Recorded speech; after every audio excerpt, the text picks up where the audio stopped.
Hello, Anna. Sorry. Hi, Gavin. Of course, you know we've never met. No. Where are you again? Yes, exactly.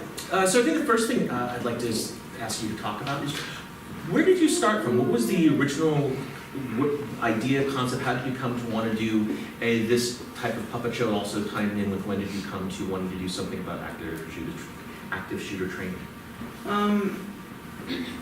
As the years have progressed, as many of you know, school shootings, the numbers just keep going up, and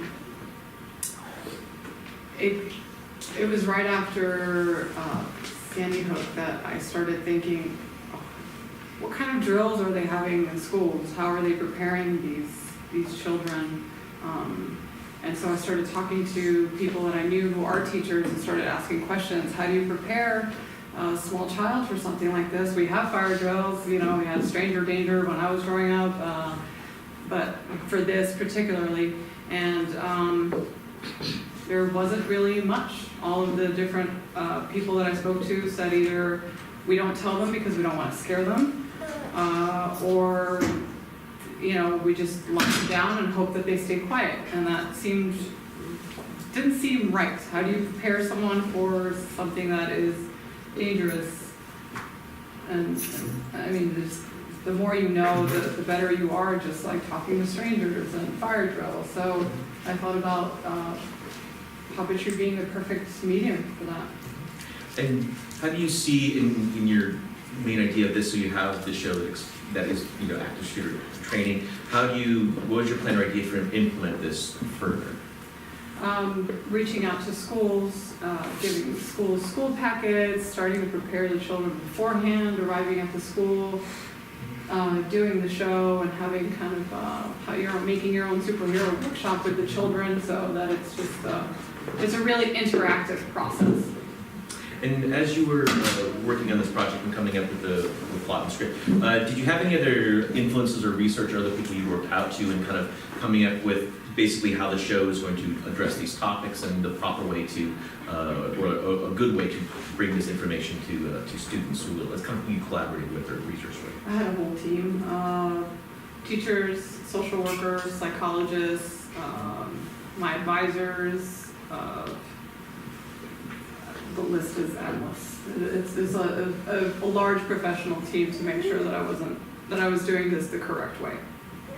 And with some of the vocabulary you're using in the word, is that stuff that you sort of came up with these different talks, or is it based on something? It's based FEMA, Homeland Security, the Sandy Hook Initiative. This is what's being used now in schools. So the 5 for adults and children is the assess, the believe, pick, reassess, and commit. That's across the board to both. But children specifically, it's get out, hide out, or keep out, so that it's really accessible to children, so they can remember those 3. Let's going back, like as you're developing the show, what led you to the idea of actually of looking at superheroes to address this safety concern for children? What brought you to superheroes? Well, besides the fact that I love superheroes, just a little bit. I think that there's something really special using superheroes. I think I want to say all of us kind of hope we have some sort of superpowers, or we can relate to that, especially as children.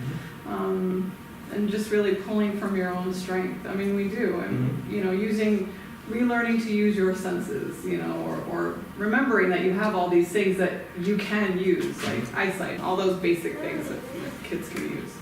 Just drawing from that. Go back to kind of like the aesthetics of your thing. So you have a very interesting design. It looks, you know, one of this kind of soft structure. Could you kind of talk a little bit about what that is and what led you to use that as the overall look for your puppet show? I wanted to use hand puppets, a combination of hand and shadow. But I still wasn't sure what kind of hand puppets, and it wasn't until I was at the National Puppet Festival this past summer, and I was working with Nicole Wander, who does hand felting, and that just, her work was so incredible, and it was just so welcoming, and I wanted that for kids to look at the puppets and want to touch them and play with them, and they're just soft, and you know, so I wanted to create that kind of very soft world to tackle something that was so not so soft. I mean, so. Can you Louis, just how that works? I mean, I see kind of this felting you do like around making a structure, but you're also using it on scenery and flat things, which I think makes a great look. Just how does that work? How do you actually, what's that process? It's wool roving, and it's on a piece of foam and lots of patience. You're prickling the wool until it actually gets hard, so you're just doing that over and over and over again. So you create shapes, or like the backdrop, I laid out all the wool and then started jabbing at it, and you just kind of, the wonderful thing about this is that kids could play with the puppets. If they get dirty, I just grab some roving and it cleans right up. Some white wool or pink wool or whatever it is, I can fix them, and so that's the wonderful part about the whole thing. Let's open it up. If you have a question, raise your hand. I'll point at you, and you politely say it. Does anybody have any questions for Anatar about the show, a process, or any part? I have a comment. I really love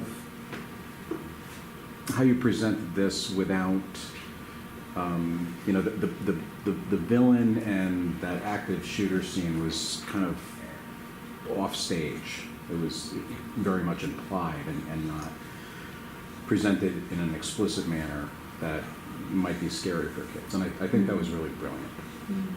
Thank you. That was one of the biggest challenges, how to represent the villain. So thank you for that comment. Question about process, content? Go ahead. Okay. Since you're planning on taking this to various schools and such, how do you work on transporting this, your stage and everything? Like, what do you have to think about when you are planning that kind of touring show? Well, I designed the stage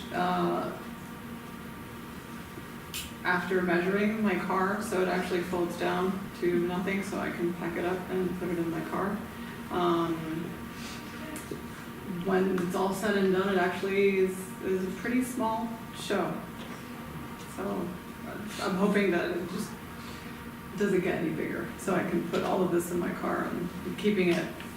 I don't know if that's the question that you're asking. So it folds up and... It folds up, and it's, completely transportable. I can set it up. How far is this going to go? I mean, do you have a lot of schools dates set up, or is this something that you're pursuing? This is something that I'm in the middle of. I've spoken to a few assistant principals that are very interested in the show, and they're trying to set up some dates. So I'm just reaching out to as many schools as possible. I mean, I want to get to every school that I can. And for instance, if somebody else is in maybe this room is interested in pursuing this and getting it into their school, how would they be able to do that, Anatar? Well, there is contact information on the program. All my contact information is there, and then I can give you, I have a website as well, and which is pendensuture.com. Again, it's on the website and email address, and you're welcome to talk to me after the show, and I can give you anything else that you'd like. There's also a press release out there on the table. Yeah. It feels, the show feels a little bit like episode 1. Is there a plan, or do you have folks to add, or is there more to the story that you would like to show? Yes.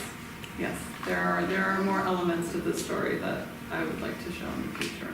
I think this is my starting point, and I think it's just going to grow from here. What did the length of the show ended up being? Right now is I think 35? Yeah, I think I think we're right at 30, give or take, I think 2 or 3 minutes actually. It's been pretty consistent the last few nights. That seems like a really great length, I think, for if you want to take it, and when you take it to schools, I think this would be a great length. Yeah, I don't want to be too long. Question? Yeah, actually, I was wondering if you had decided to sort of adapt it depending on the school year which you're dealing with, because clearly it's going to be simpler for a kindergarten than it is to a third grader to a fifth grader. Yes, I have multiple scripts, split up into age groups. So if it's a really young age group, then it's a little bit simpler for kids. So yes, it does change. Any other questions? If not, if anybody would like to, I think, wrap this up, we would like to see the puppets, and do you want to I'll bring them up to bring take them a look closer at them? I'd like to thank you all for coming, being part of the talk back. If you're interested in learning more about Anna Martin, the show, there is a press release about getting it into schools, or I'm sure she would happily answer or talk to you if you come up to her. She's very, very friendly. Enough for photo ops and puppets, and Pearl will bring those. And once again, thank you so much for coming, see the show, and